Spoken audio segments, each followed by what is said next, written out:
This is an audio short story, No Matter What, by Jim Pope, read by Quack McMullard, Chapter 7. No Matter What, Chapter 7. The day of Paul's flying test had arrived, and he felt confident. Flying just seemed to come to him naturally, and he had read everything over and over. So all in all, he felt positive about his chances. The first part of the exam was on a computer and went well. None of the questions stumped him or caused him any trouble. The second part of the test was practical and required him to take off, fly around for a while, doing a number of manoeuvres before returning and landing. Once back on the ground, he felt that he had performed everything correctly and was pretty relaxed about the result. He was right. He passed and could now fly solo. Life was getting complicated for Paul, juggling 5 false identities.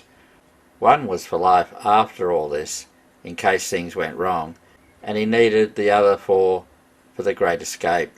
One was for everything to do with the yacht he was trying to purchase, which he was buying sight unseen, but he was having it fully inspected beforehand. So he was talking to the owner, the inspector, the mooring authority, government registration agencies, as well as the maintenance company. He had a number of mobile phones, one for each identity. Each one was labelled with the false name that covered that phone, so when it rang, he knew who he was supposed to be. The same sort of thing applied for his purchase of the light plane, rental of the helicopter, and the purchase of 4-wheel drives. He needed to keep his wits about him, as the potential to get it wrong was forever on his mind. So every time one of the phones rang, his heart would skip a beat while he looked to see who was ringing, as well as what name he was using for that phone. The purchase of the yacht and the rental of the helicopter were taking place over the phone and internet, but the purchase of the light plane, 4-wheel drives and car trailer were a bit more hands-on. The light plane he was buying from an agent in Sydney, but the others he would buy once he got to Darwin. With 3 weeks to go before it all started, Paul still had a lot to do. He needed to go to Melbourne and Brisbane to sell more gold. He could not fly to these locations on commercial flights, as he couldn't very well take gold onto a plane, and the purchase of his light plane was still to be finalised, so he would have to drive. This would take 4 long days. He also had to finalise the purchase of the yacht and the light plane. Paul had only completed the minimum number of lessons and flying hours when he sat for the helicopter's licence. He felt confident as far as the computer test. Having a light plane licence negated a lot of the questions, so he sailed through it without any problems. But the practical test was a different pen of chickens altogether. The test involved taking off and landing, as well as a 20-minute flight, but he didn't need to worry, as it all went well. He passed, but only just. With 2 days before it all kicks off, everything was in place. The purchase of the yacht had been finalised, as was the purchase of the light plane. All that remained was Paul's personal life, as whatever happened after this, it was unlikely he would be able to return to his old life. He took Colin the cat to the cat home and paid the bill well in advance. He also gave some thought to what would happen to Colin if things didn't work out. He sold his beloved Ford Escort to himself, well, to the false identity that he would become after this was all over. He put the Escort into storage, but everything else would just stay in his sister's house. For the first time in a long time, Paul had some time, but he could not think of anything he wanted to do other than just sit and not think, but that was proving to be difficult. So he rang Lizzie in the hope she might have some free time, but she was working. She agreed to dinner at a place of her choosing. She said she would text him. He spent the rest of the day writing notes to family and friends, as well as Lizzie. He also wrote a note to a well-known investigative reporter. The notes all had common themes, explaining his actions and apologising for what he had done. He placed these notes in envelopes and then put the envelopes inside another envelope, which he then sent to Janet's solicitor, with instructions that the contents should be sent only on the event of his death. He received a text from Lizzie, which just said, "The Chip and Fish, 7 o'clock tonight." Paul looked it up on the internet. It was not too far away. Paul arrived at the Chip and Fish at around 6:45 and just sat in his car. This might be the last time he would see Lizzie. He tried to be philosophical about it. It's not as if he didn't know this day was coming from the very first day. While he sat there, Lizzie arrived, parked her car, and walked towards the restaurant. She was wearing a long, black, tight-fitting dress that showed off her beautiful figure, and as she approached the restaurant, the sun was behind her, silhouetting her against the afternoon sky. Paul got out of his car and followed her in. He caught up with her while she was waiting at reception. "Hey, Lizzie," said Paul. "Perfect timing," replied Lizzie. The waiter took them to the table and gave them the menu. "How has your day been?" said Paul. "What, small talk already? I thought you wanted to talk about how dinner is paid for between dating partners," replied Lizzie. "Or we might just save that one for another evening," said Paul. "What do you fancy then?" said Lizzie. "Is that a loaded question, Lizzie?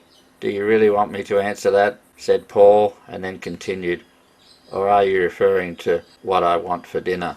Lizzie just looked at him and nodded. "Well, I think I'll have fish and chips. What about you?" said Paul. "That sounds good to me," replied Lizzie, and waved to the waiter. They placed their order and sat in silence for what seemed like minutes, but in reality was only a few seconds. "Well," they both said at the same time. "You first," said Lizzie. "The time has come to speak of many things," said Paul, and then went on. "I cannot put off asking you this any more. What were your parents thinking? Elizabeth Bennet? I don't think they made the connection. Not many people do.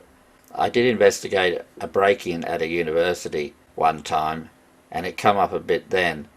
But in my day-to-day life, well, it's not that much of an issue," replied Lizzie. "Maybe in the circles you move in, I guess criminals aren't that educated, and your colleagues, well, I guess they're not educated in the classics," said Paul. The waiter arrived with their meals and drinks. "Thanks," said Paul to the waiter. "So, Paul," said Lizzie, looking straight at him, "what is your dream? I can't believe it's a dead-end public service job or playing with old Ford Escorts." "Now that is a good question," replied Paul. "I share a dream with you. To live a quiet life out in the bush, grow my own food, have a few animals, and play around with the old Ford Escort." "I don't dream of a Ford Escort," replied Lizzie. "Well, no," said Paul. "I wouldn't have thought of you as a living the quiet life sort of person," replied Lizzie. "Oh yes," said Paul. "I can see myself, car bogged, mud everywhere, leeches running up my legs, firewood wet, no electricity." He paused, "and loving it." "What's stopping you?" replied Lizzie. "Why don't you go and do it?"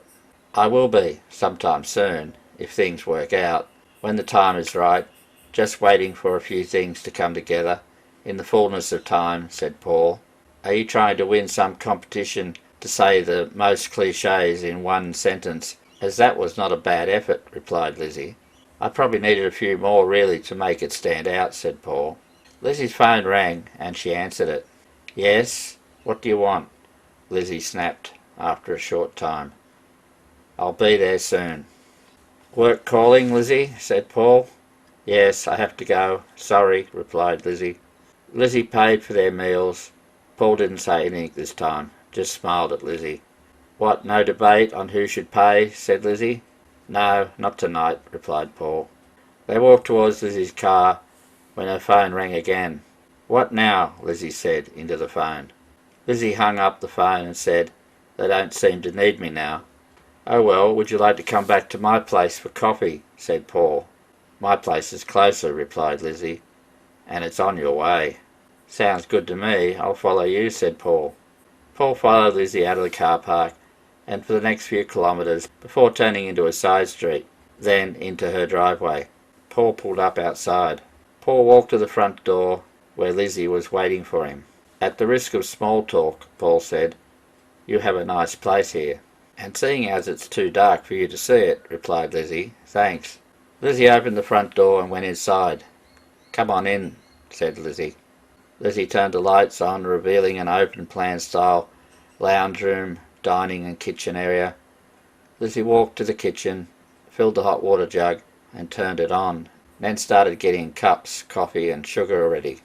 "I don't drink coffee," said Paul. "Tea then," replied Lizzie. "I don't drink that either," said Paul. "I know you drink orange juice," replied Lizzie. She opened the fridge and said, "But I don't have any." "Oh well, what a pity. Never mind," said Paul. "Water will do." Lizzie finished making her cup of coffee and got a glass of water for Paul, and then they both sat on the lounge. "I've got to go away for a while, to foreign parts," said Paul. "Not sure for how long. It might be some time." "I see. I hope it goes well," replied Lizzie. "I have a favour to ask," said Paul. "Oh yes," said Lizzie. "If things go badly while I'm away, there's a chance I will not come back. And if that was to happen, would you like a cat?" said Paul. "Why wouldn't you come back?" replied Lizzie.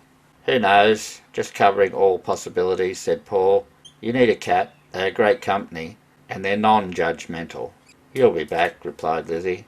Paul took her by the hand, stood up and said, "Come on, Lizzie." They walked hand in hand to the bedroom and closed the door. Copyright 2022. To listen to or read more chapters, go to www.yellowduckmotorsport.com. Click on Books, drop-down menu, then click on No Matter What. To listen to more chapters or to read, click on Chapters.